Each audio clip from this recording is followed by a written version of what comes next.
Speaking of scripture, 1 Timothy 4:12 says, don't let anyone look down on you because you are young, but set an example for the believers in speech and conduct and love and faith and in purity.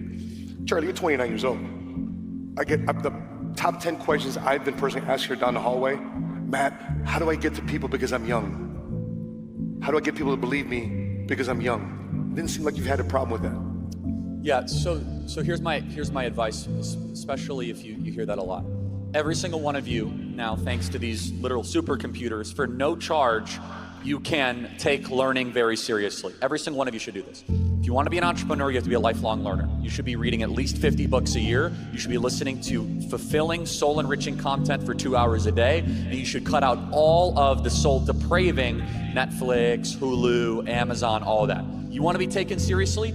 Read 50 books over the next decade. That's 500 books, 50 books a year for the next decade. That's 500 books on entrepreneurial, on American history, on finance, on economics. There's no lack of them, right? And they're all out there. By the way, most of them, they're like 20 bucks a pop, but if you want to, there's like free versions, there's YouTube lectures. There is no excuse for anybody in this room to not take learning seriously. So let's talk about wisdom, right? Proverbs and Ecclesiastes. Proverbs is the book of wisdom. So Solomon, God comes on to Solomon. Solomon, what do you want? He says, I want wisdom. And so what is wisdom? Wisdom is the knowledge of things that don't change. Wisdom is the knowledge of eternal truths. Wisdom are things that will be just as true 100 years from now as they were 200 years prior. Knowledge can change, right? Knowledge is facts and figures, who's the governor of this, center of that. That's important. But wisdom is answering much more important questions. What is good? What is evil? What is our relationship with God? Why are we here?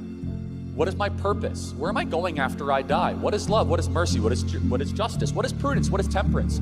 Where do the best people live? Where do the worst people live? What are the best form of governments? These are things that matter a lot more than facts and figures that you could recite quickly just to take a test. So there's two ways to get wisdom. One is through a lot of life experience, multi-decades of suffering. You might get some wisdom. Or you can pursue texts, authors, and writers that have presented these things, the Bible being one of them.